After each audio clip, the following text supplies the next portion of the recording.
Bonjour à tous, je suis super contente de vous retrouver aujourd'hui pour vous présenter cette recette qui me tient à cœur. Si vous aussi vous en avez marre de regarder les autres manger leur pâté croûte, c'est la recette qu'il vous faut.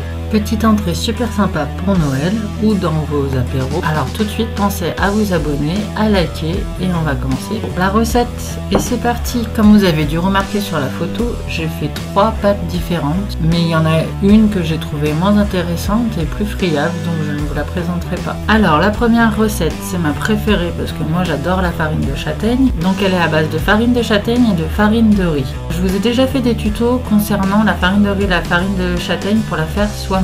Je vous mets les liens en haut, n'hésitez pas à cliquer et à revenir sur cette recette. Ingrédients pour la première pâte, il vous faudra 210 g de farine de châtaigne, 230 g de farine de riz, 95 g de margarine végétale, 95 g de saindoux, 6 g de sel et 25 cl d'eau.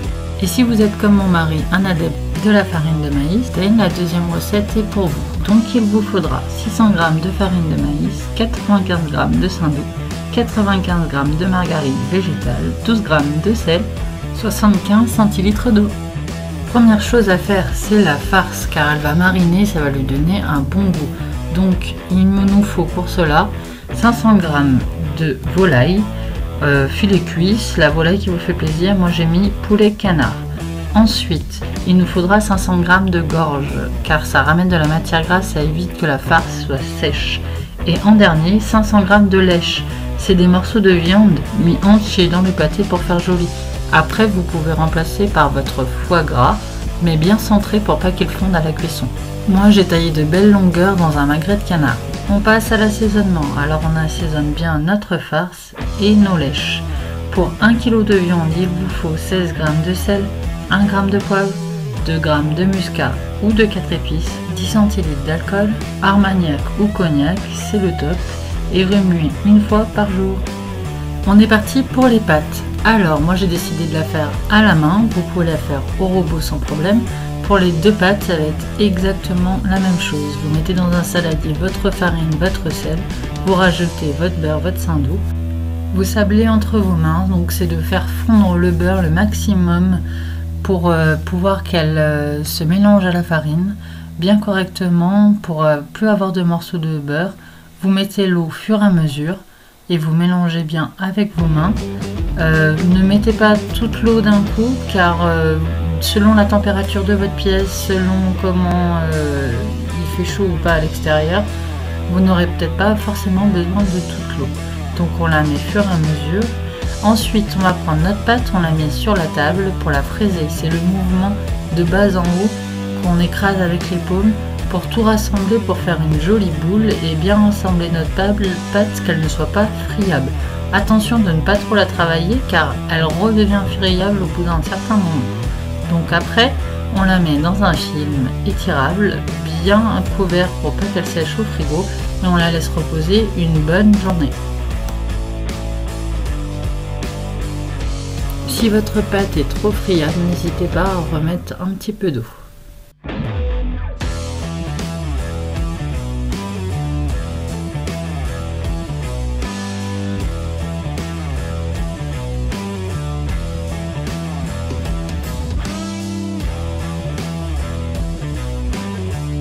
Et ensuite, on va attaquer le hachage.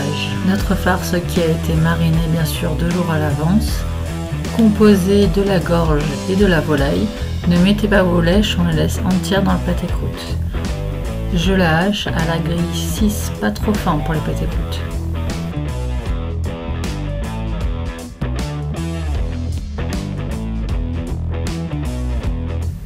Et voilà, c'est l'heure du montage. Donc je rassemble tout autour de moi. Il vous faudra, alors moi en dessous j'ai mis un papier, un film cuisson, oui ça existe. Après le papier cuisson c'est très bien. Il vous faudra du film, une planche et un couteau, un jaune d'œuf avec un pinceau. Il vous faudra votre farce, vos lèches, votre pâte. Mettez un film au-dessus ou de la farine pour pas que ça colle. Et le rouleau il vous faudra. Donc là j'ai mis mon film de cuisson en dessous J'ai commencé à étaler ma pâte. Il faut la largeur et la longueur de votre pâté de croûte que vous souhaitez. Pour avoir la même épaisseur de partout, il faut y aller doucement, pas trop forcer sur votre rouleau et abaisser votre pâte au fur et à mesure. Je passe ma main régulièrement sur ma pâte pour vérifier que je n'ai pas fait de bosse et pour voir l'épaisseur de ma pâte.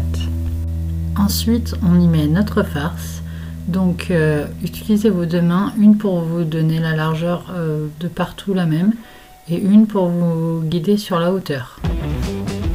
Par pâté croûte, vous avez à peu près 350 g de farce, donc il vous faudra 130 g à la base, 120 g après et tout en haut 100 g suffira.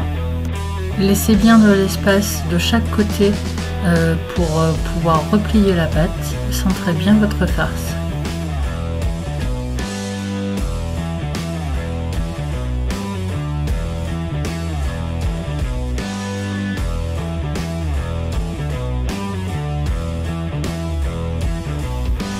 Ensuite, on va mettre nos lèches bien centrées au milieu. C'est là que notre couteau et notre planche vont nous servir si les longueurs sont trop grandes. N'hésitez pas à ajuster pour que ce soit régulier. Nos lèches vont nous permettre d'avoir une jolie découpe et surtout d'avoir une texture différente à l'intérieur de notre pâté croûte. On remet une épaisseur de farce régulière. Si ça colle à vos mains, mouillez-les pour bien pouvoir lisser, que ce soit bien lisse. Après, on va remettre une épaisseur de lèche, une épaisseur de farce et surtout de la régularité. Autrement, votre pâté croûte, quand vous allez le refermer, ne tiendra pas. Si vous avez décidé de mettre du foie gras au centre, divisez votre farce en deux. Mettez une bonne épaisseur à la base, mettez votre foie gras au centre et recouvrez de votre farce. Si vous le faites, dites-moi si vous avez besoin de quoi que ce soit, d'aide, si vous voulez que je vous refasse une vidéo, dites-le moi en commentaire.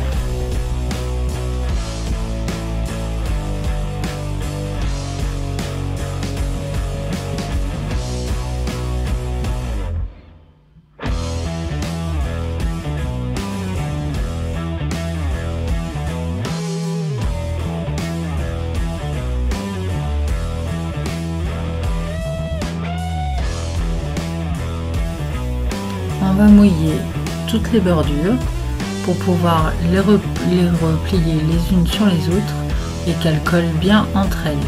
Donc moi j'amène celle qui est face à moi en première pour abattre celle au-dessus.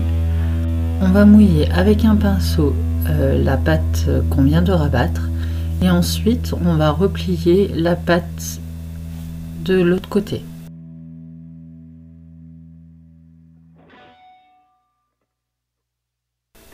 Ensuite, n'appuyez pas trop car il faut que l'air reste à l'intérieur du pâté croûte pour ne pas qu'elle casse à la cuisson.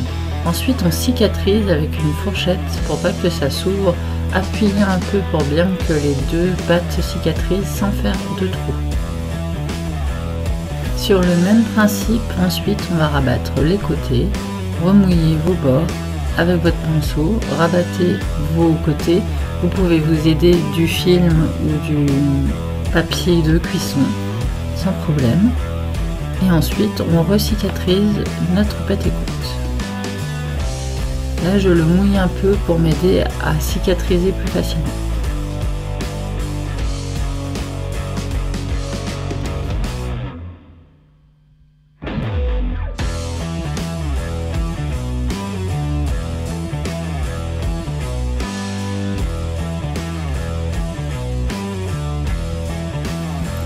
On va faire de jolies cheminées à l'aide de notre couteau en faisant des va-et-vient avec notre couteau pour pas que notre pâté croûte explose à la cuisson. Ensuite, on va le mettre sur la plaque, le dorer avec un jaune d'œuf partout. Et après, si vous voulez faire des dessins, c'est le moment avec votre fourchette, avec les pointes de votre fourchette, de faire des dessins avant d'enfourner. Alors, j'ai préchauffé mon four à 250. Ensuite, je le baisse à 200 une fois que j'ai mis mes pâtés croûte à l'intérieur. Et c'est parti pour une quarantaine de minutes. Vous pouvez, si vous avez une sonde, c'est 72 à cœur en pâté croûte. Ensuite, facultatif, on peut rajouter de la gelée dans vos pâtés croûtes, alors doucement et en plusieurs fois. Celle-ci, elle est faite maison. Si vous voulez que je vous donne la recette, mettez-moi dans les commentaires, je vous la donnerai avec grand plaisir ou vous-même je vous ferai une vidéo. Et le moment que j'aime le moins, mais la bonne nouvelle c'est qu'on se retrouvera bientôt pour de nouvelles vidéos.